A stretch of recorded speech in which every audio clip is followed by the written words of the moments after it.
Oke, Bapak Ibu sekalian, pertama-tama saya ucapkan syukur pada Tuhan Yang Maha Kuasa. Puji Tuhan saya bisa berdiri di hadapan Anda. Itu semua tidak kurang karena berkat dan karunia serta pimpinan dari Tuhan Yang Maha Kuasa. Ya, dan kedua, saya ingin mengucap syukur dan terima kasih juga pada sekolah bisnis kita yang telah mendidik saya, telah memberikan saya satu pengarahan, bimbingan yang tiada pernah berhenti. Satu pengajaran yang mengubah kehidupan saya dan akhirnya memberi saya kesempatan untuk berbicara di hadapan Anda semua. Kita beri aplaus buat sekolah bisnis kita, United Core Vision. Ada pepatah, tidak kenal maka tidak sayang, ya. Karena itu saya ingin memperkenalkan diri saya. Bapak Ibu sekalian, perkenalkan, nama saya Handri Wiguna. Saya datang dari Kota Bandung. Saya dilahirkan di Kota Bandung 31 tahun yang lalu dan saya terlahir sebagai anak ke-9 dari 9 bersaudara, ya.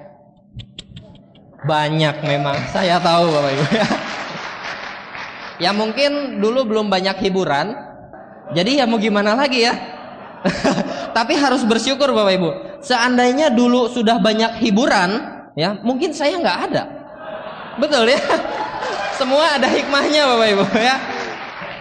Bapak Ibu sebagai anak ke-9 dari 9 bersaudara, ya terlahir sebagai seorang anak bungsu. Terus terang saya banyak belajar dan banyak menikmati banyak hal dari keluarga saya, dari kakak-kakak saya, dari orang tua saya, dan dari sejak kecil, ya saya kecilnya juga sama seperti Anda, ya saya lahir bugil tentunya, ya dan belum bisa bicara, boro-boro memotivasi, menjalani kehidupan aja belum, ya artinya saya lahir juga sama seperti Anda, dan saya menikmati masa kecil yang rata-rata kebanyakan anak-anak sebaya saya alami, ya, mulai dari sekolah dasar, kemudian SMP, SMA, dan seterusnya. Ya, di sekolah dasar, waktu itu saya seorang anak yang kurang berprestasi dalam pendidikan. Ya, jadi nggak pernah bisa masuk ranking. Tapi entah kenapa mungkin salah seorang kakak saya itu melempar satu tantangan. Waktu itu saya senang banget bermain bulu tangkis Bapak Ibu. Satu keluarga itu dari papa saya, dari kakak saya, itu semuanya bisa main bulu tangkis. Dan buat saya itu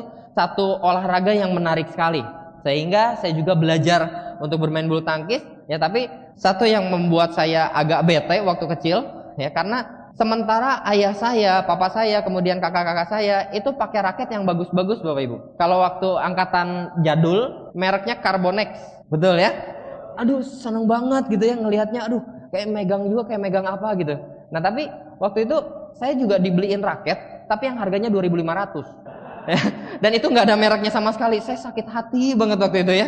Tapi ya sudahlah, karena mungkin saya dianggap ya saya belum terlalu bisa bermain bulu tangkis gitu. Tapi terus terang saya pengen sekali dapatkan raket Carbonex 8 waktu itu Bapak Ibu. Nah kemudian kakak saya yang tertua, yang laki-laki tertua, itu mungkin melihat kayaknya ini anak perlu dipancing gitu loh. Kemudian beliau katakan seperti ini, kalau kamu bisa ranking 1, nanti kakak belikan raket Carbonex 8. Oke, saya bilang ya. Kemudian disitulah saya memulai kebiasaan yang sebelumnya nggak pernah saya lakukan Bapak Ibu. Yang awalnya Anda tahu nggak bisa masuk ranking, pendidikan juga biasa-biasa aja. Tapi karena ada dorongan motivasi yang begitu kuat, punya impian gitulah ceritanya ya. Pengen Carbonex, akhirnya saya melakukan kebiasaan yang tidak biasa sebelumnya. Ya saya mulai belajar terus, belajar dan belajar. Akhirnya setiap ujian umum itu saya selalu jatuh sakit Bapak Ibu. Sakit. Demam, pokoknya waduh badan gak enak lah. Nah makanya setiap kali ujian itu mama saya itu selalu menyediakan makanan-makanan yang cukup bergizi, yang berbeda dibanding keseharian biasa. Nah, makanya kakak-kakak saya tahu kalau misalkan makanan agak enak nih, kemudian ada vitamin-vitamin, oh si bungsu pasti lagi ujian. Karena takut saya sakit Bapak Ibu. Nah saya syukuri saya punya orang tua yang benar-benar begitu memperhatikan dan mempedulikan anaknya Bapak Ibu. Ya. Kemudian akhirnya saya belajar, akhirnya saya bisa menembus ranking pertama dan saya dapatkan Carbonex 8 saya. Modal impian Bapak Ibu ya. Makanya banyak orang yang mereka ingin berhasil, mereka ingin mencapai sesuatu, tapi mereka nggak menyikapi sesuatu itu dengan begitu ngotot. Makanya mereka nggak dapat apa-apa. Ya yang saya syukuri dari sejak kecil saya sudah belajar tentang hal itu Bapak Ibu.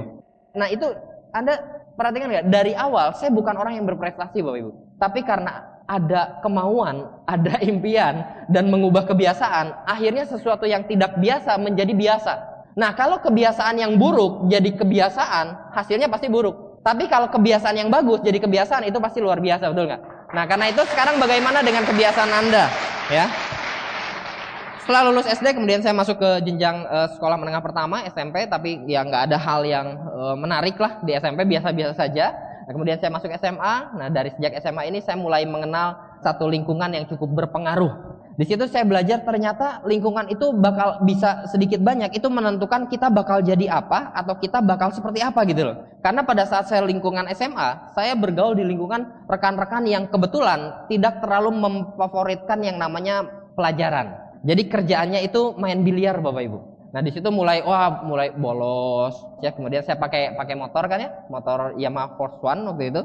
Sejak saya bergaul dengan lingkungan itu, saya jadi nggak tahu kenapa punya penyakit tiba-tiba gitu ya.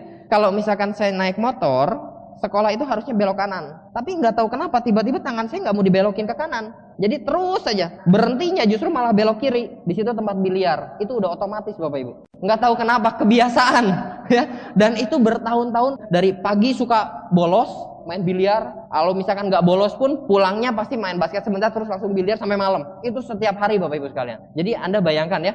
Kira-kira kalau saya hitung-hitung dulu mungkin saya udah seharusnya kalau saya nggak main biliar mungkin saya udah jadi jutawan di usia muda waktu itu kalau dikumpulin duitnya ya. Tapi karena kebiasaan buruk lagi-lagi itu menjerumuskan. Bapak Ibu kemudian di SMA saya belajar tentang oh ya berarti ternyata lingkungan itu cukup berpengaruh menentukan kebiasaan dan menentukan juga masa depan saya nantinya. Setelah lulus SMA ya masuk ke universitas dan di universitas itu pada tahun pertama itu terjadi sesuatu yang tidak menyenangkan bagi saya dan bagi seluruh keluarga saya. Papa saya sebagai seorang pedagang itu mengalami sesuatu dengan usahanya sehingga kami sekeluarga itu harus keluar dari rumah yang kami tempati. Jadi kami rumahnya diambil, ya kami harus pergi dari rumah itu dan kami tinggal satu keluarga itu di rumah kontrakan. Nah di situ saya belajar Bapak Ibu. Saya melihat dan saya sangat menghargai sekali papa saya dan mama saya. Kenapa? Karena papa dan mama saya itu saat mereka jatuh di usia tua bahkan Bapak Ibu, usia sudah 60 tahun lebih saat itu, mereka tidak berhenti untuk berkarya dan bekerja Bapak Ibu. Untuk mereka menunaikan tanggung jawab mereka sebagai orang tua. Dan mereka tetap bekerja Bapak Ibu. Mereka membuka warung jamu. Anda bisa bayangkan berapa pendapatan warung jamu Bapak Ibu. Saya melihat ayah saya sudah sedemikian tua, dari pagi buka kios, kemudian nungguin di sana sama mama saya, malam baru tutup lagi. Kadang suka sakit. Tapi di situ saya melihat ini papa saya memberikan satu teladan yang luar biasa Bapak Ibu. Dari warung jamu yang tidak ada apa-apa selain jamu Bapak Ibu, sampai akhirnya ada segala macam. Jadi seperti warung serba ada Bapak Ibu. Sampai penitik juga ada, jarum ada, benang ada, semuanya ada. Di situ saya melihat, oh bekerja itu seperti itu gitu. Dan saya melihat satu teladan yang begitu luar biasa buat saya. Di usia tua beliau tidak pernah melepaskan tanggung jawabnya buat saya. Dan di situ pun saya belajar bahwa memang saat kita mungkin belum bisa apa-apa, kalaupun kita melihat orang tua kita susah payah banting tulang, kita tidak bisa berbuat apapun Bapak Ibu. Kita cuma sekedar bisa melihat. Kita cuma sekedar bisa mungkin bantu tenaga sedikit. Tapi kita nggak bisa bantu banyak. Dan di situ saya merasakan, aduh saya nggak mau hidup seperti ini. Saya nggak mau papa saya, mama saya terus bekerja di usia tuanya. Dan yang membuat saya kaget tentunya dari yang awalnya keadaan keluarga meskipun tidak berkelebihan, tapi juga tidak berkekurangan, menjadi sangat berkekurangan Bapak Ibu. Saya kuliah kebetulan di satu universitas yang bisa dibilang itu universitas yang cukup bonafit, ya, di mana materi itu memegang peranan penting. Rekan-rekan yang kuliah di sana, di awal mereka duduk di kursi, mereka bukan mengeluarkan buku Bapak Ibu, tapi mereka mengeluarkan alat komunikasi handphone dan lain sebagainya. Padahal Anda tahu tahun 96 handphone belum terlalu membudaya, betul ya? Tapi mereka semua punya Bapak Ibu, dan saya nggak ada. Nah itu saya aduh, kok saya jadi beda sendiri gitu loh. Nah yang lebih menarik lagi adalah pada saat saya biasa pergantian mata kuliah satu ke mata kuliah kedua, itu saya biasa jalan-jalan ke kantin. Sebagai seorang mahasiswa, anak muda, senang main basket ya, menunggu mata kuliah berikutnya, kadang suka lapar Bapak Ibu. Tapi terus terang, saya melihat makanan di kantin, teman-teman saya bisa menikmati, saya nggak bisa menikmati. Karena apa yang saya miliki setiap hari, itu nggak cukup buat beli makanan Bapak Ibu. Sehingga akhirnya waktu itu, saya sempat, aduh kenapa keadaan jadi kayak gini. Saya sering diam-diam saya nangis gitu ya, karena saya ngerasa saya nggak bisa lakukan apa yang orang lain lakukan. Saya nggak bisa menikmati apa yang rekan-rekan saya nikmati. Tapi satu yang saya lihat, kembali saya melihat kerja keras dari papa mama saya. Bukan papa mama saya nggak mau kasih saya uang Bapak Ibu, tapi karena mereka belum mampu untuk memberi saya uang lebih Bapak Ibu. Di situ yang saya belajar dan saya berpikir hanya sekedar dengan mengeluh, hanya sekedar dengan menangis, hanya sekedar dengan murung itu tidak menyelesaikan masalah. Saya yang awalnya banyak menikmati fasilitas, akhirnya fasilitas itu nggak ada sama sekali. Saya mulai berpikir kembali, otak bisnisnya udah mulai jalan lagi. Saya lakukan banyak hal untuk saya bisa mendapatkan uang tambahan untuk sekedar makan dan lain sebagainya Bapak Ibu. Saya mulai jadi guru les, jadi dengan modal otak pas-pasan, tapi saya cukup pede, saya pikir, saya cari pasar yang saya pasti bisa kendalikan, anak-anak SD. Nah, ya kan? Pelajarannya mudah. Saya nih mahasiswa, masa nggak bisa? Ya udah, saya mulai ngelesin dan ada beberapa murid les, ya anak les. Dan di situ terus terang Bapak Ibu, saya cukup syok. Karena ternyata waktu saya belajar dulu, pelajaran SD dulu, sama pelajaran SD saat saya kuliah, beda sekali Bapak Ibu. Jadi bahkan ada pelajaran SD yang saya nggak bisa, kebayang nggak? Ini gimana menyelesaikannya ya?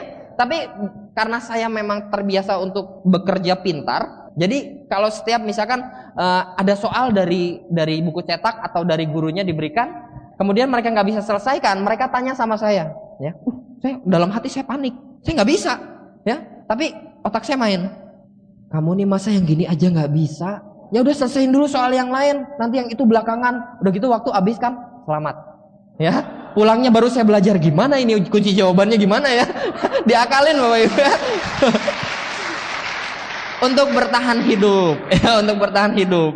Nah, kemudian selain itu Bapak Ibu, ternyata dari les apa segala macam itu juga saya mulai punya ambisi untuk saya ingin dapatkan lebih.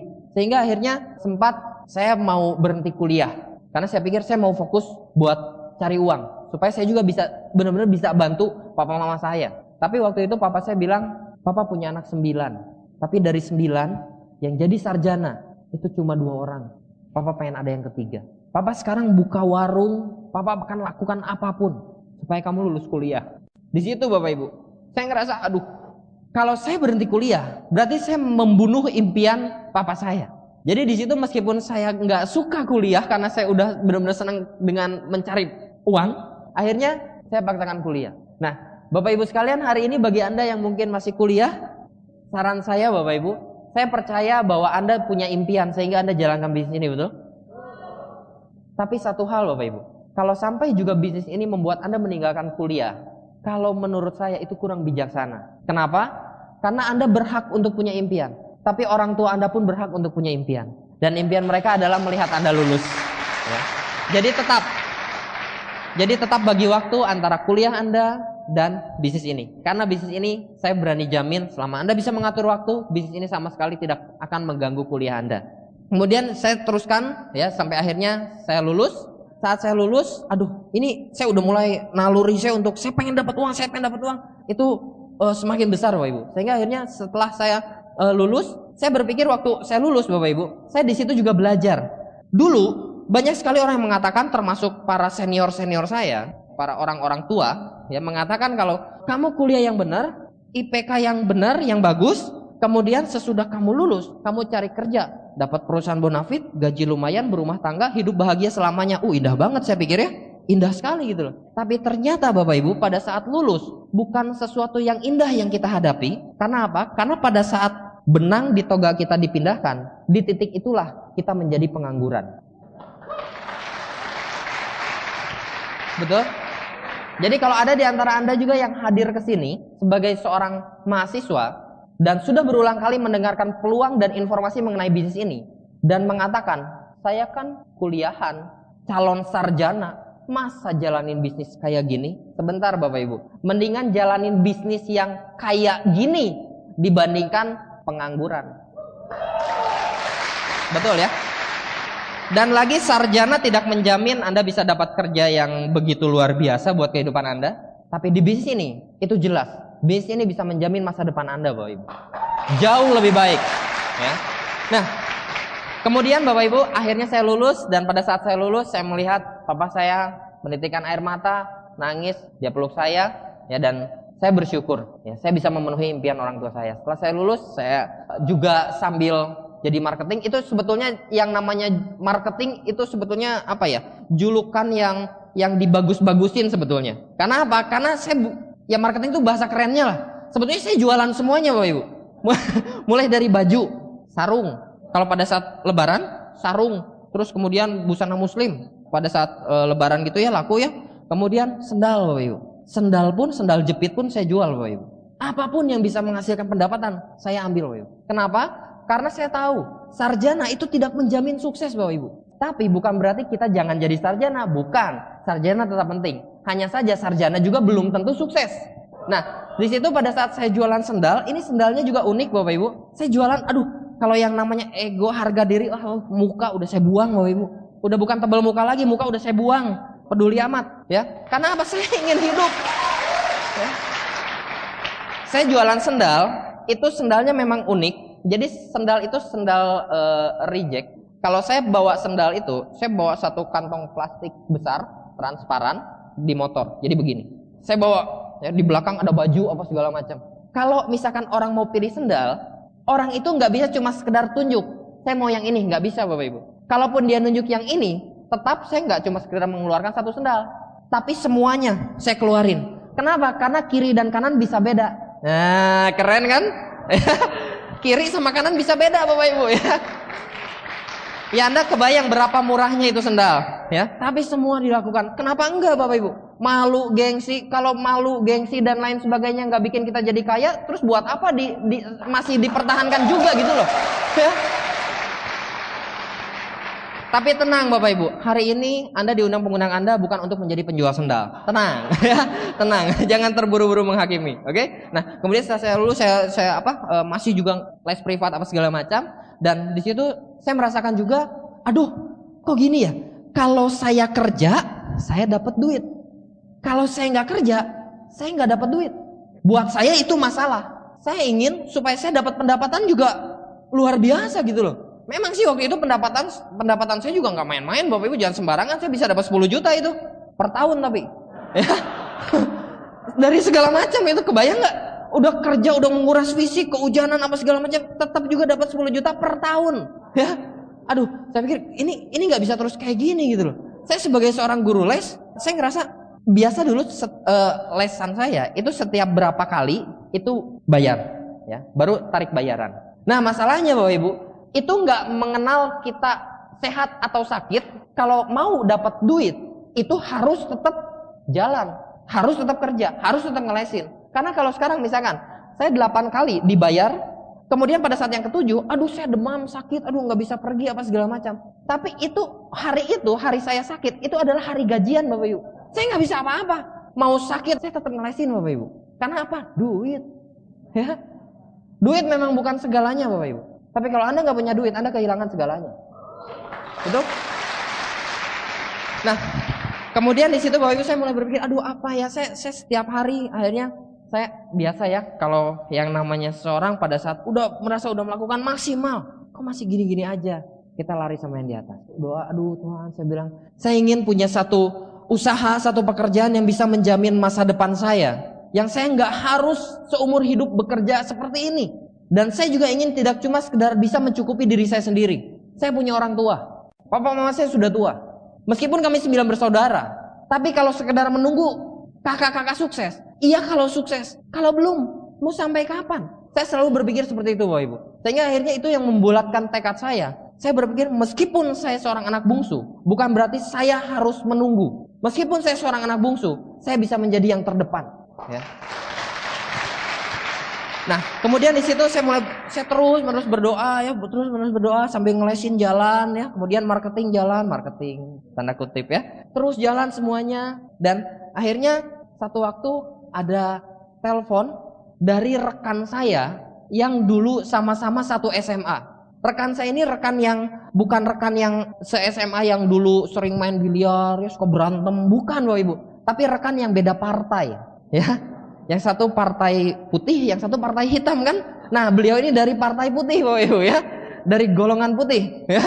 Saat rekan saya ini telepon ya, beliau dengan gamblangnya langsung menanyakan, kamu sudah kerja atau belum? Saya bilang ya sudah. Sebetulnya itu gengsi Bapak Ibu, karena sebetulnya kan saya belum kerja Ya sudah, saya usaha sendiri. Saya bilang, padahal ya usaha sendiri apaan sih? Cuma sekedar jadi guru les kok usaha sendiri.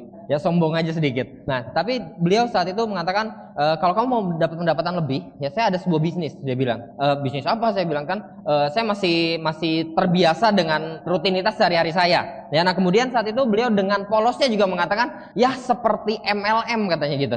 MLM? Itu kan MLM, terus terang Bapak Ibu sekalian, kakak saya yang wanita, yang paling tua itu sudah menjalankan bisnis MLM. Dan buat saya, bisnis MLM itu kok kayaknya caranya aneh buat saya gitu loh. Saya dengar dari banyak kalangan ya tentang bisnis MLM itu seperti ini, seperti itu, seperti ini, seperti itu. Jadi akhirnya saya bilang, ya deh, karena nggak enak buat bilang enggak.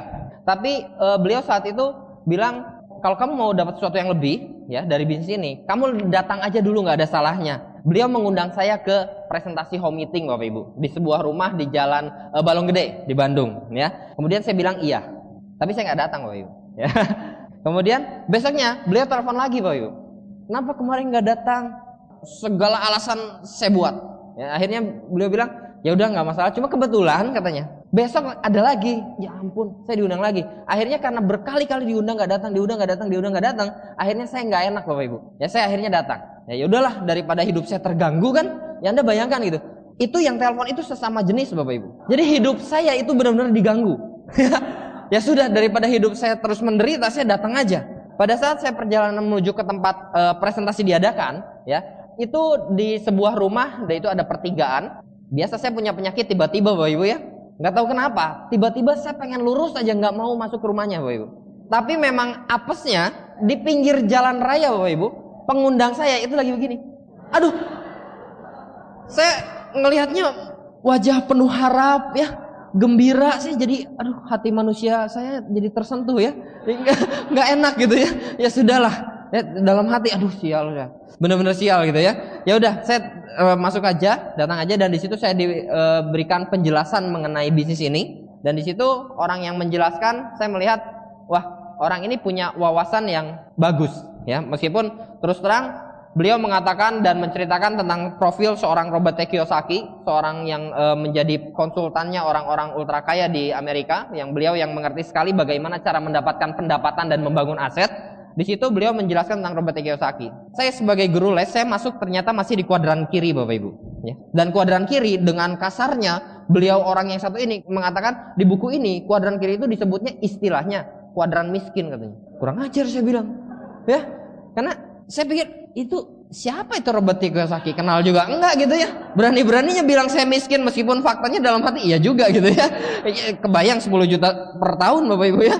Nah kemudian akhirnya ya sudahlah. Terus masuk presentasi, penjelasan tentang bisnisnya, penjelasan tentang produk dan lain sebagainya. Ini saya pikir menarik juga.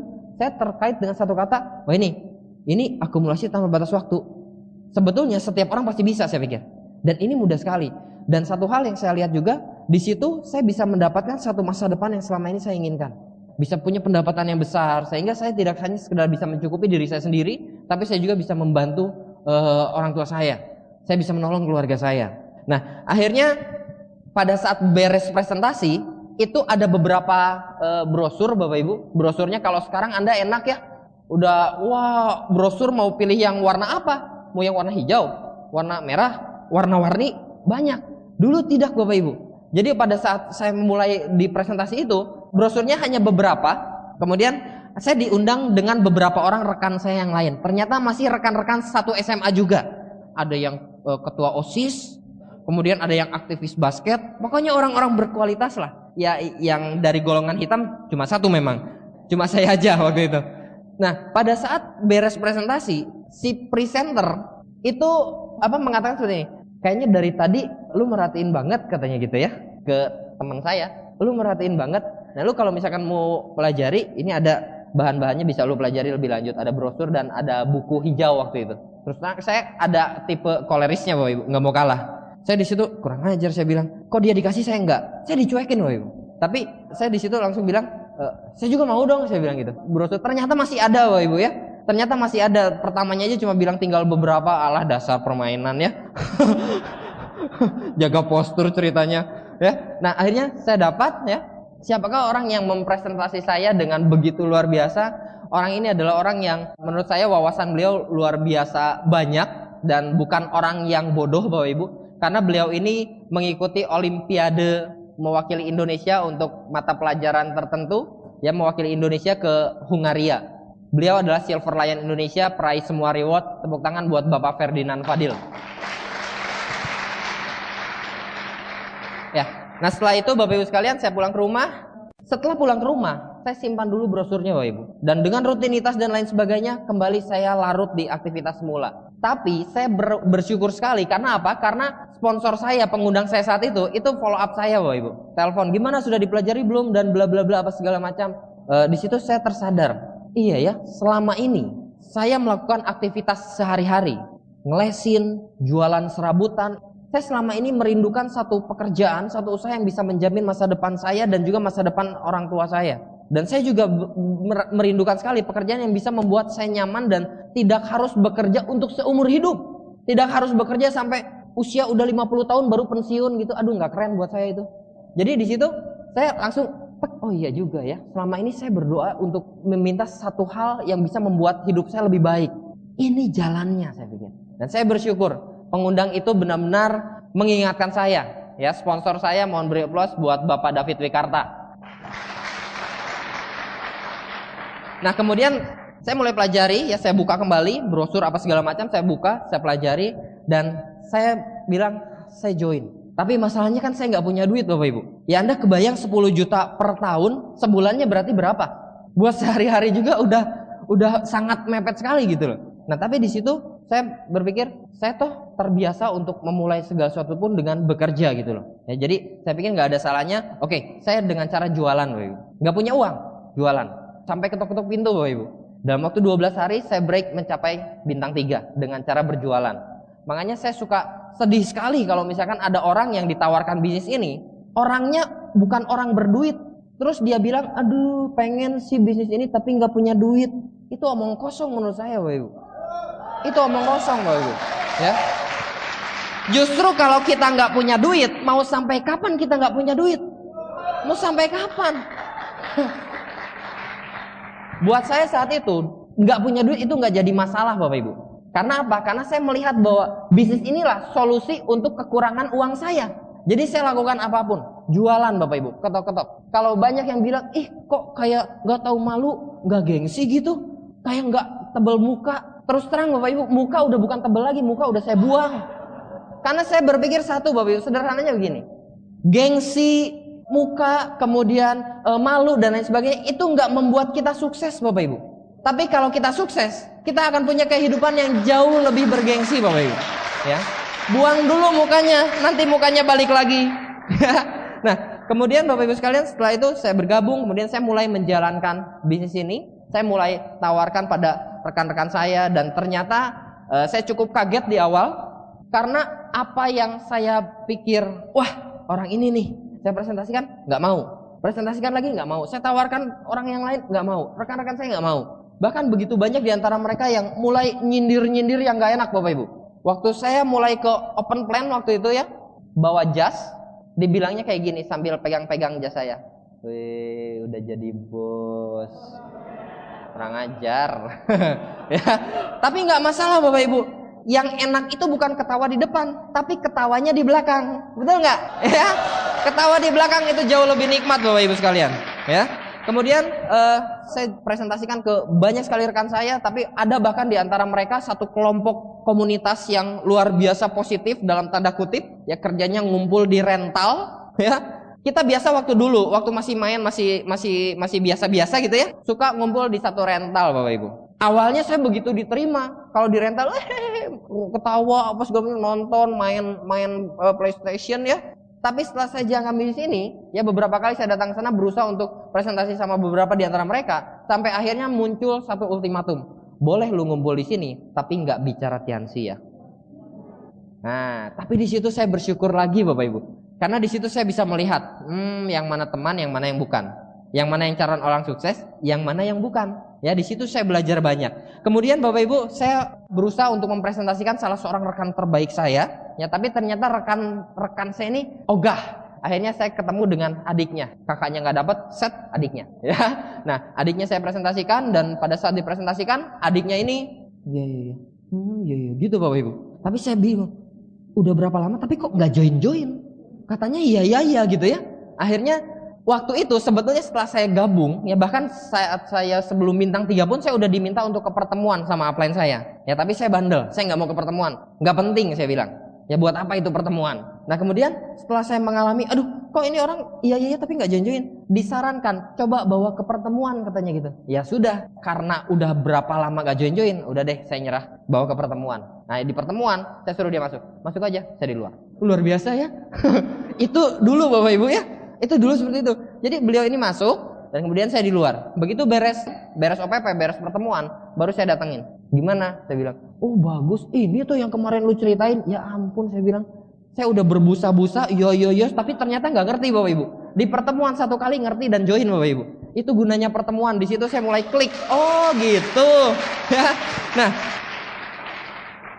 dari situ juga merupakan cikal bakal munculnya leader-leader besar Bapak Ibu. Ya, nanti saya akan ceritakan di belakang. Nah, kemudian saya juga mempresentasikan beberapa tetangga. Tapi tetangga-tetangga saya banyak sekali yang memandang sebelah mata Bapak Ibu. Bahkan cenderung bisa dibilang nggak digubris sama sekali, nggak didengar lah. Kadang-kadang pada saat saya jelaskan, ya matanya ngelihat ke atas. Saya lagi di depannya, ya. Saya lagi di depannya, matanya lihat ke atas. Gitu ya. Gini lagi. Mungkin belum beres kan? Belum beres kan, dia lihat lagi. Gitu ya. Ya sudahlah saya pikir ya. Nah, di situ saya juga berusaha tawarkan juga awal saya mulai bisnis ini, saya tawarkan juga pada saudara saya. Ya pada saudara saya, bukan saudara kandung tapi saudara sepupu. Waktu itu responnya luar biasa positif Bapak Ibu. Saya pikir wah ini dia nih ya. Kemudian saya berusaha untuk presentasikan dia dan beliau ini bilang gini, gini aja, gua sekalian kumpulin teman-teman gua, nanti lu gua jemput, lu presentasiin nanti di sana. Kira-kira kalau Anda sebagai seorang pemula, semangat nggak Bapak Ibu digituin? Semangat, saya udah siapin segala macam alat bantu ya, seadanya gitu ya, fotokopian apa segala macam, pokoknya komplit lah, udah siap gitu ya. Meskipun deg-degan karena belum pernah bicara depan banyak orang. Nah ternyata pada saat saya dihampiri ke rumah, dijemput kemudian dibawa ke satu rumah itu Bapak Ibu, pada saat orang yang punya rumahnya itu buka pintu, ramah banget Bapak Ibu. Oh ini ya, oh halo ya, selamat datang, ayo silahkan duduk. Saya curiga Bapak Ibu, karena sepanjang saya jalankan di awal, kebanyakan orang langsung apa nih? Iya, terus gimana? Kebanyakan gitu kan? Nggak pernah ada yang silakan duduk, iya masuk, oh ini ya. Nggak pernah Bapak Ibu. Saya udah mulai agak nggak enak hati gitu ya. Meskipun udah saya berpikir positif aja. Orang ini orang yang luar biasa saya pikir ya. Setelah itu nggak berapa lama pada saat kami terlibat satu pembicaraan, ngobrol ngalor ngidul dulu kan biasanya ya. Basa-basi lah ya. Kemudian dia angkat telepon beberapa kali Bapak Ibu. Nelpon kontak beberapa orang. Beliau katakan seperti ini. Gimana? Ini orangnya udah datang. Tumben-tumbennya orang ini belum join, di presentasi juga belum, tapi kok ngotot banget ngundang orang, saya pikir gitu ya. Nah kemudian muncul 5 orang berdatangan Bapak Ibu. Jadi sama saudara saya bersama dengan tuan rumah muncul lagi 5 orang, jadi ada 7 orang. Ternyata di situ saya berkeliling. Oke, dia bilang saya sudah menjalankan bisnis network marketing, bisnis MLM itu 7 MLM, tapi MLM yang ini itu yang terbaik. Bukan sih Bapak Ibu, ternyata dia mau mempresentasikan saya Bapak Ibu. Jadi saya dijebak Bapak Ibu, luar biasa saya pikir. Dan saat itu Bapak Ibu, saya sebagai orang yang baru memulai berhadapan dengan seorang yang katanya saat itu beliau sudah punya network atau jaringan 750 orang. Gimana nggak keder? Udah keringat dingin itu. Ya, tapi tetap saya punya loyalitas, untungnya begitu. Ya, saya tetap punya keyakinan dan kepercayaan bahwa Tuhan nggak pernah menempatkan saya di tempat yang salah. Kalau saya diberikan bisnis ini, saya akan perjuangkan sampai detik terakhir. Ya. Akhirnya di situ saya kembali pulang sambil dalam hati dongkol ya, dianterin lagi kan pulang, dongkol, kurang ajar nih orang ya. Karena ini saudara saya juga udah bergabung di sana Bapak Ibu. Justru maksudnya itu untuk menjadikan saya downline-nya dia di MLM lain gitu loh. Enak aja sembarangannya mau juga dia jadi downline saya, betul nggak? Nggak cocok saya jadi downline dia. Dia nggak berwibawa, saya lebih berwibawa ngomong-ngomong ya. Jadi saya nggak mau. Nah setelah itu saya di situ belajar. Oh ternyata seringkali pada saat di lapangan kalau kita belum punya wawasan atau pembelajaran yang cukup mengenai bisnis ini, seringkali kita akan bertemu dengan orang-orang yang sudah berpengalaman di bisnis ini. Itu sebabnya memerlukan yang namanya pertemuan, training, dan lain sebagainya. Kita harus hadir. Upline kita bilang apa, berarti kita harus hadir. Kenapa? Karena upline kita ingin membekali kita alat bantu perlengkapan perang. Untuk apa? Untuk bertempur dengan orang-orang yang punya pengetahuan yang lebih dibandingkan kita, Bapak Ibu. Di situ saya belajar dan kemudian oke lah, saya lupakan. Kemudian saya presentasi ke rekan saya, ya ada salah seorang rekan SMA saya tapi beda kuliah. Saya presentasi beliau ini unik Bapak Ibu ya. Saya presentasikan beliau dan beliau bergabung. Tapi pada saat beliau bergabung, kemudian kami jalankan bisnis ini bareng-bareng. Ternyata beliau ini bintang 2. Untuk saya ke bintang 4 itu tinggal dari beliau ini gitu loh. Dan saya karena terbiasa, terus terang Bapak Ibu, orientasi saya dari sejak awal saya jalan bisnis ini, saya harus cetak omset. Karena omset pasti bikin bonus saya besar. Dari awal kalau saya nggak ada omset, saya gelisah. Nah makanya selalu ada omset tambahan. Karena kualifikasi sebagai bintang 3 sudah sampai. Nggak ada gunanya juga kalau di saya kan. Saya pikir, ya sudahlah saya bantu rekan saya ini Bapak Ibu. Saya bantu rekan saya ini. Saya masukin omsetnya. Dan yang menarik adalah, kalau biasa orang digituin bersyukur nggak biasanya? Bersyukur ya. Aduh, upline baik banget. Thank you ya. Lebih semangat ya. Ini malah ngadat Bapak Ibu. Dia marah dan gak mau jalan. Ngapain lu bantu-bantu gua? Ih, ini orang gila apa?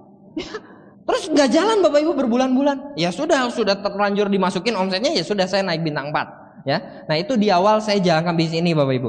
Kemudian pada saat bintang 4 itu saya juga mulai belajar melihat upline kok kayaknya Pak Ferdinand waktu itu ke Purwokerto ya, membangun bisnis ini di Purwokerto. Kemudian ada salah seorang crossline saya membangun bisnis ini di Yogyakarta. Ada grup lain juga membangun bisnis ini di Jakarta. Saya mulai berpikir, wah, kayaknya kalau membangun di luar kota asik nih. Kemudian saya nekat Bapak Ibu. Saya berangkat waktu bintang 4, saya berangkat ke Yogyakarta. Nggak ada kenalan, nggak ada relasi, sikat, berangkat aja. Ternyata ya memang kalau nggak ada persiapan di sana terkatung-katung ternyata ya. Nggak dapat hasil apa-apa Bapak Ibu ya. Nah, kemudian pada saat bintang 4 itu juga berangkat ke Yogyakarta, kemudian pulang nggak bawa hasil apapun. Saat itu ada salah seorang crossline saya yang pada saat saya pulang dari Yogyakarta itu keluar dari lift, crossline saya udah menyambut dengan senyum agak sedikit sinis. Gimana hasilnya? Kayak nggak tahu aja, muka gua lemes dalam hati ya. Muka saya kan langsung kelihatan muram gitu ya, murung ya.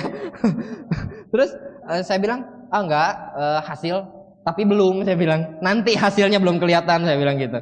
Terus di tengah perjalanan menuju ke tempat pertemuan, saya bilang sambil gandengan, aduh, inisialnya L Bapak Ibu. Aduh L, saya pengen ngejar kamu. Karena beliau ini punya tim impian Bapak Ibu. Di grupnya itu ada profesional, ada ibu rumah tangga, ya kemudian ada wirausaha, ada mahasiswa, komplit Bapak Ibu. Jadi heterogen, grup yang bagus kan seperti itu ya. Bisnis yang bagus diisi oleh SDM dari berbagai latar belakang. Aduh saya pengen ngejar kamu, omsetnya juga memang besar. Kemudian beliau dengan mudahnya mengatakan seperti ini Bapak Ibu. Emang omset lu berapa? Karena saking polosnya saya bilang, omset saya sekian sekarang, saya bilang. Lu mau ngejar gua pakai apa? Mau ngejar gua pakai apa katanya gitu. Tapi di situ saya jadikan itu sebagai pacuan dan dendam positif Bapak Ibu. Saya harus buktikan 1 tahun saya kejar. Nah kemudian Bapak Ibu pada saat di pertemuan ya saya udah mulai datang ke pertemuan. Tapi datang cuma sekedar datang dan tidak hadir Bapak Ibu. Kenapa? Karena setiap kali saya ke pertemuan seringkali downline saya suruh masuk, sedangkan saya di luar. Saya sambil jongkok saya ngerokok. Itu yang saya lakukan Bapak Ibu ya. Waktu itulah karena saya tidak menghadiri pertemuan ya, sehingga kayak training apa segala macam juga Anda kebayang nggak, pertemuan males gitu ya, apalagi training biasanya lebih lama, NDT ya waktu itu ya, kan lebih lama dari OPP Bapak Ibu, apalagi itu najis saya bilang ya, saya nggak mau ya. Nah tapi pada saat bintang 4 ini bonus turun Bapak Ibu. Pada saat turun bonus ada salah seorang mitra kerja yang membuka stokis juga, yang kebetulan upline saya juga. Itu pintar Bapak Ibu. Ini lu bonus udah turun, lu mau diambil nggak? Mau dong. Itu pertanyaan bodoh menurut saya ya. Yaudah ya gue ke Balong Gede. Enggak, sekarang gue nggak di Balong Gede, dia bilang. Lu di mana? Di Hotel Cemerlang. Saya curiga Bapak Ibu. Kenapa harus ngambil bonus di hotel? Ya. Nah akhirnya ya sudahlah, demi bonus saya berangkat. Pada saat saya berangkat, tiba di salah satu hotel di kota Bandung. Terus saya tanya di bawah juga, saya udah ragu-ragu buat naik. Lu di mana? Gua di lantai 3 katanya. Lu naik aja. Pas saya naik ke lantai 3, udah ada meja, ada beberapa orang yang nunggu, terus ada kertas, ada tulisan 10.000. Wah, saya udah mulai alergi, mulai gatal-gatal. Tapi ini 10.000 bonus 800.000, 10.000 800.000. Ya udahlah, ya lebih untung soalnya. Karena beliau mau kasih bonus pada saat saya masuk ke ruangan, sedangkan untuk masuk ke ruangan saya harus bayar. Ya sudah, ya akhirnya saya bayar sambil menggerutu demi 800.000. Nah, tapi di situ Bapak Ibu sekalian, ternyata saya datang di sesi yang tepat. Di sesi itu ternyata ada seorang pembicara yang masih sangat muda, di mana beliau mengatakan dan memberikan pembelajaran pada orang-orang yang hadir di sana mengenai pentingnya impian dan sikap di bisnis ini, Bapak Ibu. Saya pikir impian saya udah punya. Ya gimana nggak punya, Bapak Ibu? Saya miskin loh. Keterlaluan kalau orang miskin gak punya impian, kan mendingan mati aja, betul gak? Betul ya? Orang miskin harus punya impian, Bapak Ibu. Ya, impian saya udah punya. Nah, tinggal ini ada satu materi yang membuat saya terusik, Bapak Ibu. Beliau mengatakan seperti ini. Anda harus menyikapi bisnis ini dengan benar, katanya. Masa Anda mau tawarkan bisnis yang besar, tapi Anda kemana-mana, Anda pakai celana jeans robek. Saya lagi pakai celana jeans robek saat itu, Bapak Ibu. Pakai kaos oblong. Oke, saya pakai kaos. Dan yang lebih parahnya lagi, masa kemana-mana pakai sendal jepit? Saya pakai sendal jepit. Di situ saya benar-benar, saya tersinggung, marah, emosi. Ini orang kurang ajar, saya bilang. Saya kenal juga enggak, kok nyinggung saya? Tapi di perjalanan, Bapak Ibu, pada saat saya turun di motor, saya mikir lagi, iya ya, orang itu kan nggak kenal saya, nggak mungkin dia nyinggung saya. Dan lagi kalau dipikir-pikir, oh iya benar juga ya. Masa datang ke orang pakai sendal jepit, pakai celana jeans bolong-bolong ya? Pakai kaos oblong, ini bisnis besar om, keluar sana kan pasti gitu. Betul ya. Nah, siapakah beliau? Mohon beri aplaus buat peringkat tertinggi Asia Pasifik, Bapak Louis Tendean. Kemudian di saat itu saya mulai merubah kebiasaan juga, Bapak Ibu. Kebiasaan dalam artian penampilan. Memang yang namanya perubahan, di situ pun saya belajar bahwa perubahan itu memang seringkali di awal membuat kita tidak nyaman, Bapak Ibu. Biasanya pakai celana jeans itu berat, Bapak Ibu. Kemudian dirubah jadi celana katun, pakai kemeja. Itu aneh, Bapak Ibu. Saya ngerasa kemana-mana, saya sering kayak gini-gini kalau jalan. Karena kerasanya kayak nggak pakai celana. Karena lebih ringan, betul ya? Kok kayak nggak pakai celana gitu, kok dingin-dingin nggak enak gini ya? Karena belum terbiasa. Tapi karena saya mau sukses, segala ketidaknyamanan itu tidak ada artinya, Bapak Ibu. Ya. Nah, kemudian saya jalankan terus bisnis ini, saya mulai belajar bagaimana bersikap. Oke, saya merubah penampilan, saya mulai pakai kemeja seadanya, karena duit aja nggak punya, ya duit aja masih belum baik lah ya, masih belum memadai. Akhirnya saya pakai kemeja seadanya, yang penting rapi lah, nggak mahal, yang penting rapi. Ya, kemudian mulai pakai celana katun, mulai pakai sepatu, kemana-mana saya presentasi dan lain sebagainya. Saya mendekati orang itu dengan cara saya mengubah penampilan saya. Saat itu saya mengejar ke bintang 5, dan di bintang 5 ini saya mengejar di detik terakhir, Bapak Ibu. Jadi pada saat mau tutup buku, ya saya lihat, aduh ini saya sedikit lagi buat mencapai bintang 5 gitu loh. Sedangkan orangnya itu bisa dipresentasi seharusnya jam di mana jam itu adalah jam tutup buku. Akhirnya ya sudah saya undang saya bawa orangnya ke Balong Gede, presentasinya di Stokis, Bapak Ibu. Presentasi di Stokis apa segala macam. Dia oke, positif, closing bintang 2. Gawat. Bintang 2 saya belum jadi bintang 5, dia harus bintang 3. Ya. Jadi saya balik lagi, ngepres, ngepush, pokoknya meyakinkan dengan segala macam cara. Pokoknya semua jurus keluar. Oke, saya bintang 3, tapi lu temenin gue buat ambil ATM. Dengan senang hati, betul nggak?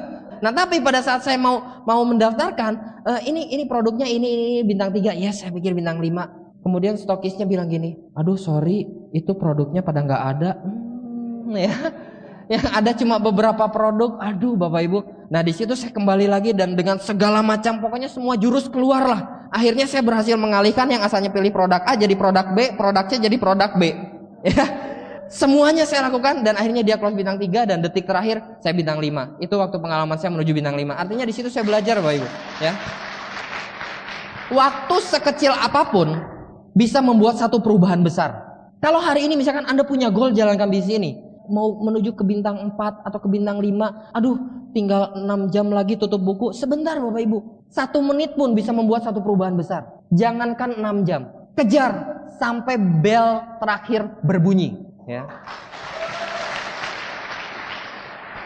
Nah, setelah saya mencapai bintang 5, kembali ke masalah sikap, Bapak Ibu. Saya sudah merubah penampilan dan lain sebagainya, tapi ya untuk saat datang ke pertemuan dan lain sebagainya, saya masih alergi buat datang pertemuan. Saya merasa bahwa, aduh pertemuan isinya itu-itu saja. OPP toh gitu-gitu aja. Saya udah tahu. Ya bahkan pembicaranya mau ngomong apa saya udah tahu. Bentar lagi dia mau ngomong. Nah kan, gue udah tahu. Gue nggak butuh pertemuan. Saya di luar. Kembali ngerokok. Nah masalahnya, saya waktu itu nggak menyadari bahwa bisnis ini adalah bisnis duplikasi, Bapak Ibu. Sehingga lama kelamaan grup saya satu persatu ada yang keluar, nemenin saya, loyal sama leadernya gitu loh ya. Nemenin jongkok juga berdua. Aduh, asik banget Bapak Ibu ya.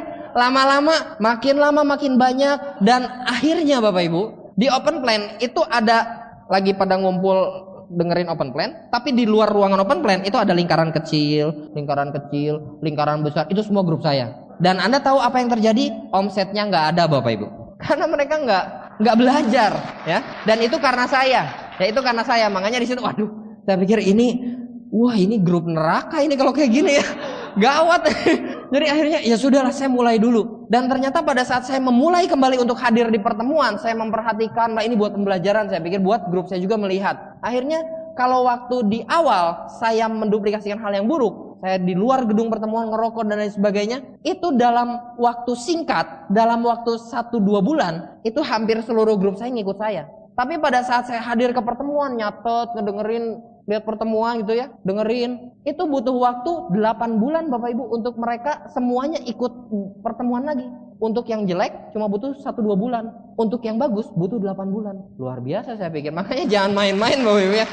Nah, kemudian Bapak Ibu sekalian, entah kenapa, karena grup rontok ya, saya kembali ingin ke Yogyakarta. Saya pergi lagi ke Jogja. Ya, nah di Jogja ini kita nembak-nembak aja, prospecting apa segala macam. Banyak orang jadi ketakutan ya, karena cara kita masih barbar. Ya, apalagi ya kan pembawaan kita kan agak liar gitu ya. Jadi orang agak takut gitu. Sedangkan orang Jogja kan banyak yang lembut ya, Pak Wisnu ya, betul ya. Banyak yang ya gitu ya. Kita liar, takut. Nah, tapi akhirnya kita ngakalin, kalau misalkan cara kayak gitu orang banyak menghindar, ya sudah kita di dunia maya aja chatting. Waktu itu dengan salah seorang mitra kerja. Beliau ini bareng sama saya ke Yogyakarta, chatting, dan beliau akhirnya dapat 1 orang Bapak Ibu. Ya, dapat 1 orang. Nah, justru dari orang inilah muncul leader-leader besar juga di sana. Dan pada saat di Yogyakarta itu saya belajar untuk membina grup, karena mengalami pengalaman yang rontok grup jadi nggak ke pertemuan dan lain sebagainya, itu udah saya alami di Bandung Bapak Ibu. Sehingga akhirnya di Yogyakarta saya belajar untuk membina dengan lebih baik. Saya mulai belajar juga berbicara di depan banyak orang Bapak Ibu. Bukan dalam artian home meeting udah biasa, tapi lebih banyak orang lagi Bapak Ibu. Karena apa? Karena di Bandung saya jarang dapat kesempatan untuk berbicara di open plan. Saya berpikir kalau saya nggak dapat kesempatan di Bandung, saya akan ciptakan kesempatan saya sendiri di kota lain. Saya berangkat kota lain. Dan di Jogja saya memulai. Ya, dan di situ pada saat Jogja baru mulai berkembang Bapak Ibu sekalian, ya, tapi kan belum menampakkan hasil yang terlalu luar biasa. Waktu saya pulang, papa saya bilang seperti ini, kamu pulang pergi keluar kota, kalau ada di Bandung pulang tengah malam, bahkan suka kadang-kadang sampai jam 2 Bapak Ibu, jam 1 jam 2 karena sharing. Hasilnya mana? Kalau belum ada hasil, kalau hasilnya belum aja kelihatan, udah kerja, carilah kerja. Itu yang papa saya katakan. Saya nggak debat Bapak Ibu, saya cuma diam, saya mengiyakan, tapi saya tetap jalan bisnis ini. Saya merasa, saya bersyukur sekali saya ada di bisnis yang ada trainingnya, ada pertemuannya, ada seminar. Saya bisa belajar di situ Bapak Ibu. Saya bisa mendapatkan banyak inspirasi. Pada saat saya mengalami kendala dari pihak keluarga, disuruh kerja dan lain sebagainya, saya dengarkan sebuah cerita ya di seminar seperti ini, yang begini Bapak Ibu. Ada seorang pemuda yang hobinya itu kebut-kebutan. Mamanya itu akhirnya tahu, dia marahin anaknya. Pokoknya itu berbahaya. Tahu nggak? Kamu bisa kehilangan nyawa. Dia cuma iya, diam, dan tetap sedikit demi sedikit mulai lagi kebut-kebutan, balap-balapan. Ini bukan berarti kebut-kebutan itu baik ya Bapak Ibu. Ini ada maknanya gitu loh. Ya. Kemudian berlangsung berapa lama, ketahuan lagi, dimarahin lebih habis-habisan. Tapi cuma ngangguk, diam. Beberapa saat berselang, terjun lagi ke dunia balap. Ya. Satu waktu di rumah si ibu ini, telepon berdering. Ada suara di seberang sana yang mengatakan, "Sus, anak sus masuk koran." Mamanya langsung panik Bapak Ibu. Dia langsung tutup teleponnya, dia berangkat ke agen koran sambil dia udah nggak karuan karena dia ini anak gua mati nih. Saya bilang juga apa, sambil sedih, iya, marah, iya, emosi, iya, ya. Dan pada saat Dia lihat koran, ada koran di halaman depan, anaknya sedang memegang piala. Dia menjadi juara dunia, Bapak Ibu. Dan yang menarik adalah respon dari sang mama, Bapak Ibu. Begitu dia melihat koran itu, mama ini menangis, Bapak Ibu. Dia bilang gitu, nggak sia-sia gue gedein lu. Di situ saya belajar. Ternyata pada saat kita mengalami satu kendala, satu hambatan dan lain sebagainya, bukan berarti orang-orang yang ada di sekeliling kita nggak peduli sama kita, ya. Tapi justru karena mereka peduli. Bagaimana caranya untuk membuat mereka mendukung kita? Buktikan. Ya, hanya itu saja. Kemudian Yogyakarta kembali, saya berangkat ke sana, mulai berkembang lebih pesat lagi, Bapak Ibu. Masalahnya untuk tinggal di losmen dan lain sebagainya itu saya bisa berminggu-minggu di sana. Ya, itu butuh yang lebih ekstra dalam hal dana. Aduh, ini gimana ini? Dari bonus udah dipakai buat investasi tiket apa segala macam. Tapi saya tetap harus support grup saya di Jogja. Ya itulah resiko kalau mengembangkan grup luar kota terlalu dini, operasional, tercekik. Ya, akhirnya ya sudahlah. Saya kembali ke apa yang saya lakukan dulu. Saya jualan baju, Bapak Ibu. Tapi tetap fokus. Tiansi tetap jalan. Jualan baju itu maksudnya buat apa? Ya saya jualan bajunya juga yang membuat saya tidak kehilangan fokus. Saya jualan baju ke lingkungan Tiansi juga. Kemeja itu saya jualin. Ada ke downline saya, ke upline saya. Pak Ferdinand sekali beli 4 potong. Ya, Pak Fungyo sekali beli 5. Lumayan. Nah dari situ saya pakai untuk biaya operasional saya membangun jaringan Yogyakarta.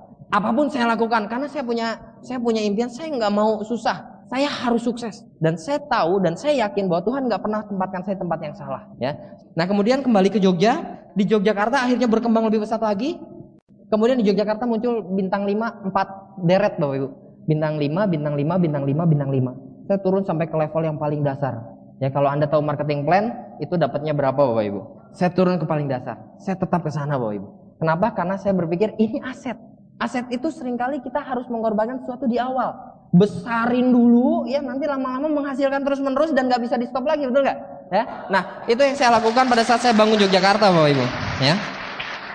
Nah, kemudian pengalaman saat membangun bisnis ini menarik, Bapak Ibu. Saya membantu grup saya di luar yang Yogyakarta ini, crossline-nya itu ke Purwokerto. Ceritanya mau datangin saudaranya. Ternyata nggak tahu kenapa, Bapak Ibu, mungkin lagi bad mood atau apa, kita nginep di sana. Pagi-pagi downline saya ini berangkat beli makanan buat kita makan sarapan, dan saya masih ada di situ. Mungkin lagi bad mood atau lagi pertengkaran suami istri. Saya yang lagi udah bangun ya, yang lagi beres-beres pagi-pagi di ruang tamunya, karena kita geletakan aja di situ pakai tikar. Itu yang punya rumah buka pintu kamar sambil melotot, kita nggak ada hubungan lagi. Saya nggak suka kamu datang ke sini. Saya nggak suka kamu tawarkan bisnis seperti ini. Keluar. Kalau saya masih kayak dulu, mungkin itu udah ya, tak gasak gitu. Tapi oke lah, saya ngerti, Bapak Ibu. Saya belajar. Saya bersyukur sekali bisnis ini banyak sekali mengubah. Ya sudah, meskipun gondok itu kalau diceplokin telur kayaknya matang gitu. Ya sudah, saya kemas. Saya bawa yang punya downline saya juga, saya bawa. Saya jalan kaki, Bapak Ibu. Ya sudah, itu pengalaman yang menarik. Dan pada saat pulang dari Purwokerto di travel, saya sempat aduh Tuhan, saya ini ngapain gitu loh. Tapi kembali, saya bersyukur saya selalu diingatkan, Bapak Ibu, bahwa untuk sebuah kesuksesan itu pasti ada harga yang harus dibayar. Seringkali kita sakit saat ini tapi akan senang di masa depan. Pada saat pulang ke Bandung, kembali ternyata ada masalah. Masalah aja ya. Pada saat pulang ke Bandung justru grup malah sedang bersantai-santai ria, Bapak Ibu. Sedang bersantai-santai ria, kerjaannya ngumpul di stokis main gitar, jreng. Ya otomatis lah, kerjaannya main gitar, presentasi enggak, ya omset kan bukan datang dari gitar. Betul ya? Omset datang dari presentasi, enggak presentasi, ya enggak ada omset. Kerjaannya main gitar, Bapak Ibu ya. Ya sudah, saya tinggalkan ke Cirebon, saya bangun grup juga di Cirebon, dan pulang dari Cirebon, kemudian saya buktikan, saya punya hasil. Meskipun dia nggak jalan, saya punya hasil. Tapi akhirnya beliau ini jalan serius di bisnis ini, Bapak Ibu. Ya. Nah, pada saat Jogja bertumbuh pesat, itu kota lain itu rontok. Jadi silih berganti, Bapak Ibu. Pikir-pikir menarik juga. Kalau dulu sama sekali nggak menarik, kecut dulu rasanya, Bapak Ibu. Tapi sekarang itu jadi satu kenangan yang indah. Bandung mulai bergerak, Bapak Ibu. Pada saat Yogyakarta ini mengalami perkembangan yang pesat, kami menemukan leader-leader yang luar biasa di grup dari Yogyakarta. Yang pertama itu saat ini sudah menjadi seorang bronze lion ya dari Bandung, ya, yang downline saya yang dapat orang lewat chatting, ya beliau peraih luxury car waktu 2009 ini. Mohon beri aplaus buat bronze lion Bapak Fardian, ya. Kemudian pada saat saya membangun kota Yogyakarta lagi pesat-pesatnya, ya di Yogyakarta saya kemana-mana pakai motor Bapak Ibu. Justru lagi pesat-pesatnya bintang 5, dan pada saat bintang 6 itu saya mengalaminya di motor Bapak Ibu. Lagi kehujanan basah kuyup, handphone itu bunyi, tapi saya kan nggak angkat karena lagi kehujanan gitu loh. Pada saat turun dari motor saya lihat, waduh, congratulations, new bintang 6 katanya gitu. Karena downline saya di Bandung itu bergerak, ya kepanasan dia waktu saya bangun kota lain, bergerak dan jadi new 5. Hujan lebat itu udah biasa Bapak Ibu. Ya selama membangun bisnis ini kadang pada saat musim hujan datang OPP, mungkin Anda juga mengalami lah, saya percaya Anda mengalami, saya juga yakin Anda kerjanya nggak main-main di bisnis ini ya. Kehujanan biasanya yang nggak enak apa sih? Kalau datang ke pertemuan tuh bunyi ya, cepret sepatu ya. Dan yang paling nggak enak itu kalau udah duduk. Nah, kan celana dalam basah. Itu benar-benar nggak nyaman kan? Nah, tapi itu seringkali kita harus lewati Bapak Ibu, dan saya alami itu. Itu menjadi satu motivasi, ya salah sendiri kenapa belum punya mobil kan gitu. Ya betul ya. Jadi kalau misalkan hari ini masih ngalamin kayak gitu, jawabannya apa? Ya salah sendiri belum punya mobil. Tapi kabar baiknya lewat bisnis ini Anda bisa dapatkan mobil Anda sendiri secara cepat Bapak Ibu ya. Nah Bapak Ibu, dari saya membangun bisnis ini di Yogyakarta, kemudian saya pulang kembali ke Bandung ya. Nah di Bandung ini saya bertemu juga dengan adiknya rekan saya ini, yaitu bertemu dengan orang besar menurut saya ya. Dan saya bersyukur, saya pikir bisnis ini luar biasa gitu loh. Saya bisa berkenalan dengan orang-orang hebat di mata saya ya. Beliau ini seorang pengusaha Bapak Ibu. Dibandingkan beliau, saya siapa Bapak Ibu? Saya bukan siapa-siapa, pengalaman bisnis belum ada. Tapi beliau ini bisnisnya beliau ini distributor tunggal sosis, kemudian konsultan manajemen, seorang S2, seorang penembak jitu, penembak reaksi. Mohon beri aplausnya buat bronze lion Bapak Franky Lianto ya. Nah dari Pak Franky ini Bapak Ibu, saya belajar juga satu hal. Banyak orang yang pada saat terjun di bisnis ini, pada saat dipresentasikan sama anak-anak muda, mereka terkekang dengan ego. Mereka masih pakai jasnya, saya kan pengusaha, gengsi dong kalau disponsori sama anak ingusan, sama mahasiswa yang belum ada apa-apanya. Tapi seringkali justru hal seperti itulah yang menghambat seorang untuk sukses lebih luar biasa.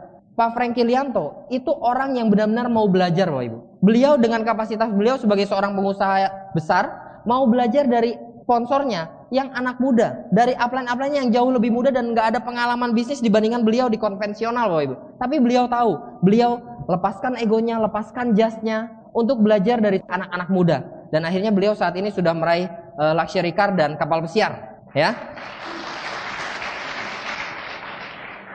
Nah Bapak Ibu sekalian, terjadi sesuatu yang tidak menyenangkan bagi saya dan bagi seluruh keluarga saya.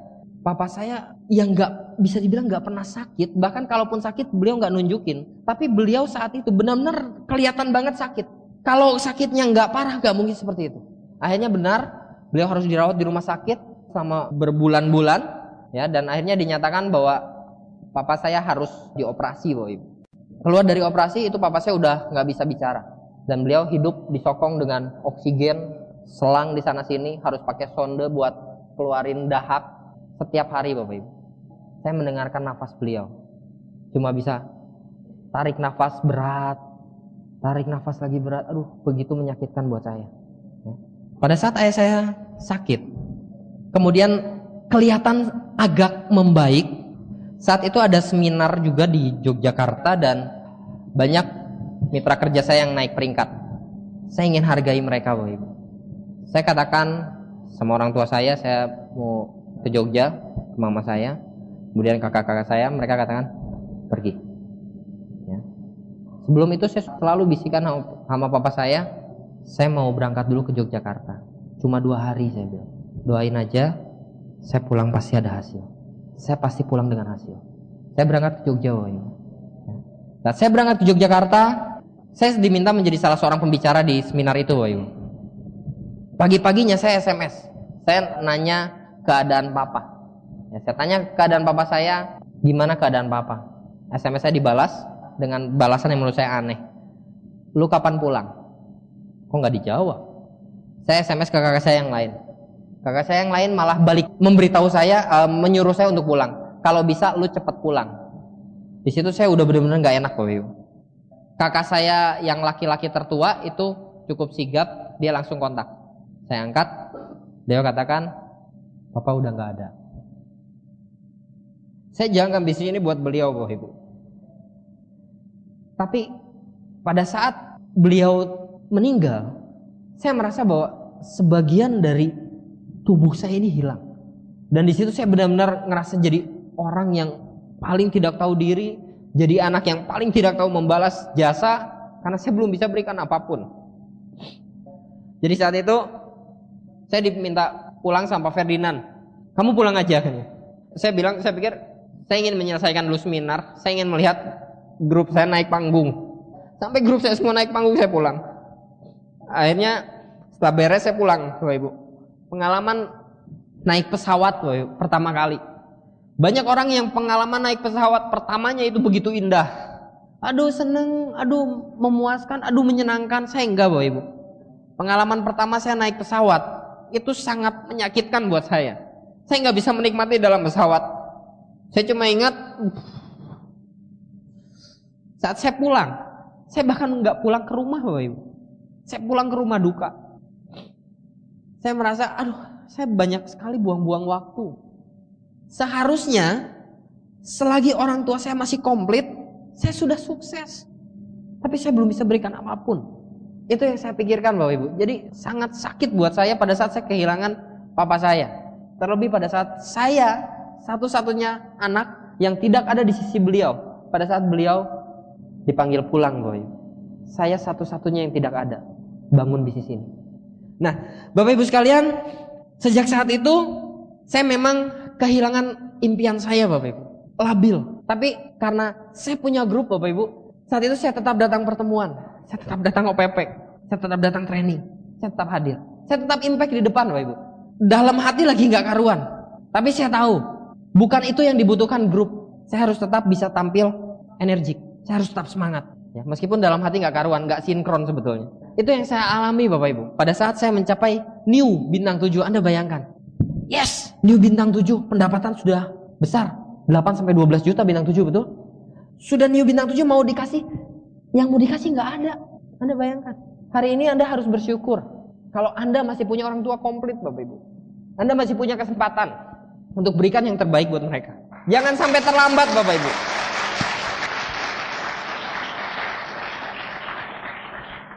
Kemudian di situ saya mulai ekstra, bekerja lebih ekstra lagi. Saya ke Surabaya, ke Yogyakarta, ya ke Bali, ke Cirebon, ke Jakarta, banyak Bapak Ibu. Dan di situ saya bertemu dengan lebih banyak lagi para pemimpin di bisnis ini Bapak Ibu. Pada saat seminar di mana saya kehilangan ayah saya bertemu dengan seorang pengusaha juga. Saat ini saya sesali gitu, karena awal beliau mengenal dan komitmen di bisnis ini, saya nggak ada. Saya nggak banyak berkomunikasi dengan beliau. Tapi yang saya syukuri, beliau seorang pejuang dengan mental yang luar biasa Bapak Ibu. Seorang pengusaha juga yang mau merendahkan hatinya untuk belajar dari para pemuda. Seorang yang punya etos kerja yang begitu luar biasa. Mohon beri aplaus buat Bapak Heru Kuncoro di Bali. Nah, akhirnya saya bisa break juga, naik ke tahapan bintang 8. Nah, di tahapan bintang 8 ini saya cukup kaget Bapak Ibu. Kenapa?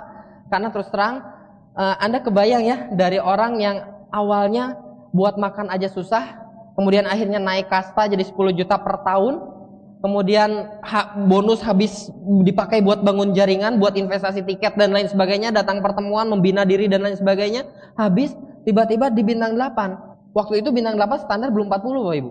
Waktu itu saya dapat 27 juta bonus. Saya ini apa ini? Ya, saya kaget Bapak Ibu. Kenapa? Karena kebayang nggak? Saya belum pernah megang uang sebesar itu, saya belum pernah pegang Bapak Ibu. Ya, tapi itulah yang disediakan bisnis ini. Makanya, aduh, Bapak Ibu sekalian, ini Tiansi luar biasa Bapak Ibu. Menyesal kalau Anda sia-siakan bisnis ini Bapak Ibu. Menyesal sekali. Kemudian setelah mencapai tahapan bintang 8, Bronze Lion, ya waktu itu saya juga terskip beberapa kali Bapak Ibu. Harusnya pada saat pembagian reward saya qualified, tapi nggak dapat. Downline saya malah dapat. Pembagian reward berikutnya, ya di Jakarta Bapak Ibu. Downline saya dapat, saya nggak dapat lagi. Saya 3 kali Bapak Ibu, ya. Di Malaysia, di Jakarta, kemudian Beijing. Beijing waktu tahun 2006 juga ya. Konvensi itu skip lagi, donasi saya dapat lagi. Akhirnya saat yang dinanti itu tiba Bapak Ibu. Saya percaya bahwa setiap air mata dan keringat, rasa sakit, penolakan dan lain sebagainya, itu semua diperhitungkan Bapak Ibu oleh Yang Maha Kuasa. Hari ini kita ngerasa aduh kok belum ada hasilnya, kok saya belum dapat aja. Tapi semuanya itu akan diperhitungkan Bapak Ibu dan akan dibayar lunas pada saat Anda naik ke panggung internasional. Ya. 2007 di Kenya saya dapatkan luxury car, ya dapatkan mobil Mercedes-Benz 240 Elegance. Kemudian 2008 saya bertemu dengan rekan-rekan yang membangun bisnis ini mulai lebih berkomitmen juga di grup lain Bapak Ibu. Saya bertemu dengan leader-leader saya, anak-anak muda ya heterogen lah, ya yang mereka komit untuk jalankan bisnis ini Bapak Ibu. Dan di 2008 juga Bapak Ibu sekalian, saya bertemu dengan seorang yang bikin jatuh cinta gitu loh. Ya saya bertemu dengan pasangan hidup saya Bapak Ibu, ya. Di situ saya merasa lebih yakin lagi saya jalankan bisnis ini. Kenapa? Karena saya banyak melihat banyak orang yang menghabiskan waktu utamanya dengan bos mereka, dengan atasan mereka. Sedangkan buat pasangan mereka dikasih waktu sisa, betul? Di bisnis ini saya bisa berikan waktu utama nanti buat dia. Nah itu juga yang bakal Anda dapatkan melalui bisnis ini Bapak Ibu. Dan pada saat saya jalankan bisnis ini, yang luar biasanya selalu ada saja yang lucu Bapak Ibu. Dapat Mercedes-Benz, ya kemudian ada seorang pemuda yang mengatakan, ngapain Tiansi Mercedesnya Mercy gratisan katanya gitu. Ya ampun, memang kaya sih, ya dia juga pakai mobil, tapi kan mobilnya mobil dari orang tuanya, betul nggak? Jadi kalau ada di antara Anda yang hari ini datang ke tempat ini merasa bangga, oh saya sih orang kaya, papa saya pengusaha, ya ampun, kalau jadi kaya karena warisan, kucing juga bisa. Betul ya? Beda rasanya Bapak Ibu. Kalau Anda menjadi sukses, Anda menjadi kaya dengan keringat Anda sendiri. Anda berdiri di atas kaki Anda sendiri. Kalau Anda sekedar kaya dari warisan, Anda berdiri di atas kaki orang tua Anda, betul nggak? Berdiri di atas kaki sendiri. Ya berjuang dengan keringat sendiri Bapak Ibu. Oke, Bapak Ibu, di bisnis ini tidak hanya sekedar materi. Ya, yang saya rasakan lewat bisnis ini, saya mendapatkan keluarga baru Bapak Ibu. Saya dapat banyak keluarga baru. Kalau saya berangkat kemanapun, akan ada orang-orang yang selalu bersedia untuk jadi teman saya Bapak Ibu. Saya pertama kalinya saya datang ke Pontianak. Tapi saat saya tiba di Pontianak, saya sudah dijemput, saya mengenal Pak Akhuy. Saat saya tiba di hotel, saya mengenal Pak Gunawan. Saya dapatkan keluarga baru. Saya berangkat ke Padang. Saya dapatkan keluarga baru juga Bapak Ibu. Ya, ada salah seorang mitra kerja, Pak Yunus. Kalau Anda perhatikan di situ, itu ada 2 orang tua. Itu orang tuanya beliau. Pada saat kami menjalankan bisnis ini, merintis bisnis ini di sana, mereka berdua katakan seperti ini Bapak Ibu. Titip ya, titip anak saya. Dan hari ini Bapak Ibu, janji dari seorang sahabat itu sudah terbayar lunas. Karena beliau sudah dapatkan Mercedes-Benz. Tidak hanya sekedar materi Bapak Ibu, keluarga baru Anda bisa dapatkan. Ya, Anda tidak hanya bergaul dengan orang yang itu-itu saja. Berikutnya Pak, ini hasil lewat bisnis ini juga Bapak Ibu. Bisa berangkat ke China. Satu yang menarik, mungkin bagi beberapa dari Anda yang sudah seringkali bepergian ke luar negeri, ini bukan satu hal yang luar biasa. China apa artinya, betul? Tapi satu Bapak Ibu, kami bisa berangkat ke sana, para leader Anda bisa berangkat ke sana lewat bisnis ini. Itu karena hasil kerja keras dan keringat kami sendiri. Bukan dibayarin orang tua, bukan dibayarin perusahaan Bapak Ibu. Kami bisa berangkat ke luar negeri juga, karena berkunjung ke sana sini itu dari hasil keringat kami sendiri. Ya berikutnya Pak. Ya, ke China, South Africa, ya bersama dengan mitra-mitra kerja. Ini pada saat di Kenya bersama dengan 4 orang mitra kerja yang bareng-bareng meraih reward. Anda bayangkan Bapak Ibu, satu tim ada di panggung yang sama meraih Mercedes-Benz. Aduh, itu perasaan yang luar biasa Bapak Ibu. Ini pada saat di Hong Kong, Bapak Ibu, banyak orang pada saat ditawarkan bisnis ini, mereka gengsi dan lain sebagainya. Mereka merasa nggak level jalankan bisnis ini. Saya banyak bertemu dengan orang-orang yang sedemikian sombong memamerkan jabatan mereka di perusahaan. Kalau menurut saya, Anda perhatikan tadi di Hong Kong itu para tenaga kerja wanita. Mohon maaf Bapak Ibu, bukan saya mendiskreditkan satu profesi tertentu. Tapi tenaga kerja wanita itu seringkali memang pandangan umum ini warga negara kelas 2 Bapak Ibu. Di sana mereka dipandang warga negara kelas 2, betul? Mereka membantu rumah tangga, ya Anda tahu kan? Itu pekerjaannya. Subjeknya apa? Pembantu rumah tangga. Banyak orang sombong dengan jabatannya, bilang, ini nggak level bisnis ini aduh gengsi gue mau dikemanain dan lain sebagainya. Bapak Ibu, pertanyaan saya, yang mana yang lebih bergengsi dan yang mana yang derajatnya lebih tinggi? Antara seorang TKW, tenaga kerja, yang mungkin banyak orang bilang pembantu, jalankan bisnis ini dalam tempo 2-3 tahun, dapatkan 40 juta per bulan, dengan seorang manajer atau seorang branch manager yang dapatkan pendapatan saat ini 5 juta sebulan, 3 tahun ke depan berapa pendapatan branch manager itu? 10 juta? 15 juta? Lebih bergengsi mana sama TKW ini nantinya? Jadi apa artinya gengsi Bapak Ibu? Ya. Berikutnya apa? Ke Malaysia, ke Filipina, mungkin itu beberapa negara yang cuma sebagian kecil saja Bapak Ibu. Dan di bisnis ini Anda bisa dapatkan lebih banyak lagi. Jalan-jalan ke luar negeri, mobil mewah, materi dan kekeluargaan, sahabat. Dan satu hal Bapak Ibu, Anda bisa membantu orang lain kalau Anda sendiri sudah tercukupi, betul nggak? Banyak orang yang mengeluh, aduh keadaan kok kayak gini, keluarga saya kok kayak gini. Bapak Ibu, ada seorang yang secara manusia dia benar-benar punya sisi kemanusiaan yang begitu tinggi. Dia melihat ke sekeliling, kok ini keluarga saya yang ini kayak gini, miskin. Aduh, ini kok gelandangan banyak banget. Apa Tuhan gak melakukan sesuatu? Saat itu, menurut Anda, apa jawaban dari Yang Maha Kuasa? Jawabannya adalah, aku sudah melakukan sesuatu, yaitu aku menciptakan kamu. Anda paham maksudnya? Banyak orang yang mengeluh dengan, kenapa keluarga saya begini, kenapa keluarga saya begini, kenapa begini. Solusinya adalah apa? Anda Bapak Ibu. Kenapa harus menyesal dilahirkan di satu keluarga yang berantakan? Kalau Anda sendiri bisa mengubah keluarga itu. Berikutnya Pak. Ini untuk apa saya jalankan bisnis ini? Begitu banyak orang yang mungkin, aduh saya nggak deh jalani bisnis ini. Mungkin buat Anda nggak terlalu banyak berguna. Tapi bagaimana dengan yang lain Bapak Ibu? Saya jalankan bisnis ini nggak cuma buat diri saya sendiri Bapak Ibu. Saya jalankan bisnis ini juga untuk pasangan saya Bapak Ibu. Sekali lagi saya katakan banyak orang yang memberikan waktu sisa buat orang yang mereka cintai Bapak Ibu. Mereka sibuk bekerja. Mereka sibuk ketemu dengan bos. Dari jam sekian sampai jam sekian. Sisa waktu udah capek. Cuma sekedar datang, buka baju, makan, nonton sebentar, tidur. Komunikasi tidak ada Bapak Ibu. Mereka memberikan waktu sisa. Padahal mereka katakan, yang paling utama buat saya adalah keluarga. Yang paling utama buat saya adalah pasangan. Tapi waktu yang diberikan bukan waktu yang utama. Tapi waktu yang sisa. Kalau hari ini, ada di antara Anda yang datang berpasangan Bapak Ibu. Ada yang pasangan Anda mungkin hari ini belum mengatakan apapun. Pernahkah Anda berusaha berkomunikasi dengan mereka? Mungkin dengan istri Anda, mungkin dengan suami Anda. Pernahkah Anda tanyakan pada mereka apa yang mereka mau? Uang penting Bapak Ibu. Tapi waktu itu jauh lebih penting. Waktu dan uang memang tidak bisa dipisahkan. Tapi kabar baiknya Bapak Ibu, lewat bisnis ini, Anda bisa dapatkan uang. Sehingga Anda bisa berikan waktu yang paling berharga buat orang yang Anda cintai. Saya tahu Bapak Ibu, pada saat saya jalan bisnis ini ada hal yang saya harus korbankan. Seringkali yang seharusnya saya bisa bersama dengan pasangan saya harus tinggalkan. Tapi saya bersyukur Bapak Ibu. Saya punya seorang pasangan, ada kata-kata begini.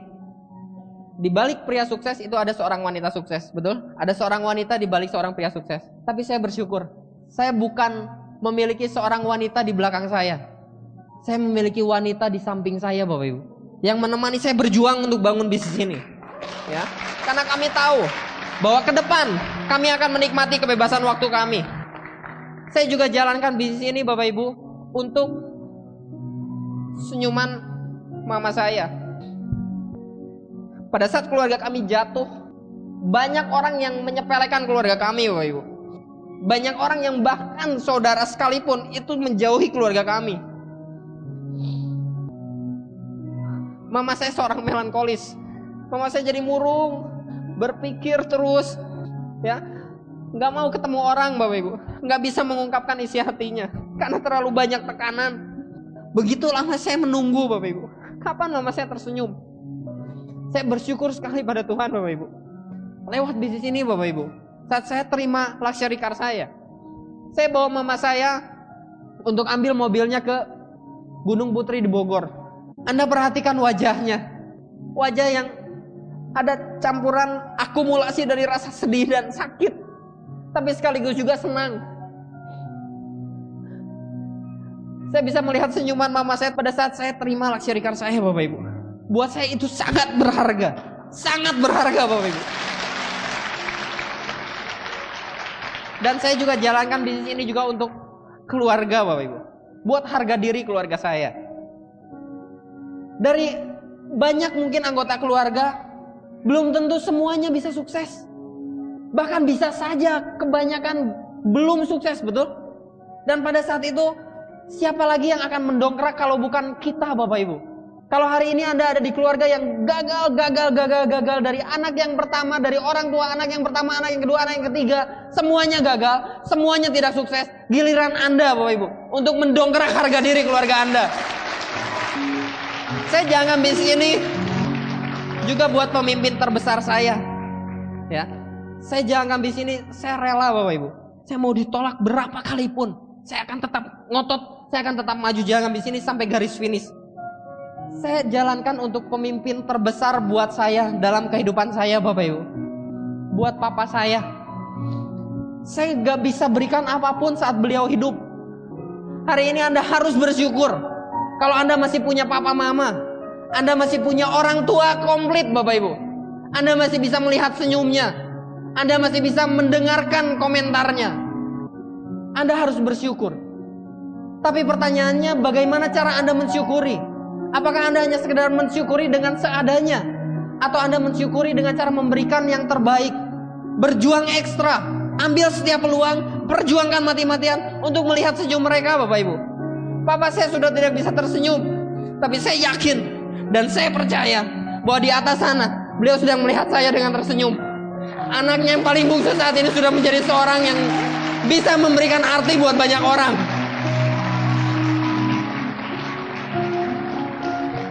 Hari ini Bapak Ibu, bagi Anda yang sudah bergabung dan jalankan bisnis ini, tetap pertahankan bisnis ini, tetap perjuangkan bisnis ini, perjuangkan buat impian Anda. Mungkin begitu banyak orang yang hari ini sedang menunggu kapan Anda jatuh. Banyak orang yang hari ini sedang menunggu kapan Anda berhenti jalankan bisnis ini. Tapi sadari bahwa hari ini juga pasti banyak orang yang sedang menunggu kapan Anda sukses. Banyak orang yang sedang menanti kapan Anda bisa memberikan bukti buat mereka. Kalau hari ini Anda yang sudah jalankan bisnis ini, saat ini mungkin Anda seringkali ditertawakan oleh banyak orang, dilecehkan, dihina dan ditertawakan, Bapak Ibu.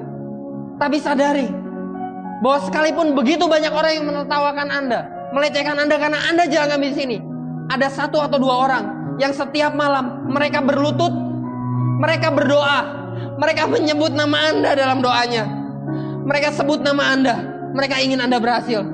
Mungkin itu orang tua Anda, mungkin itu pasangan Anda. Lebih berharga yang mana, Bapak Ibu? Apakah lebih berharga memperjuangkan keinginan dari orang-orang yang menunggu Anda gagal, atau lebih berharga Anda memperjuangkan keinginan dan tangisan doa dari orang yang Anda cintai, yang mendoakan Anda untuk sukses? Jangan pernah berhenti, pertahankan impian Anda, pertahankan impian Anda, Bapak Ibu. Jangan pernah berhenti, karena orang yang berhenti tidak akan pernah menang. Tapi orang yang tidak akan pernah berhenti, dia akan berakhir dengan kemenangan. Sukses buat Anda.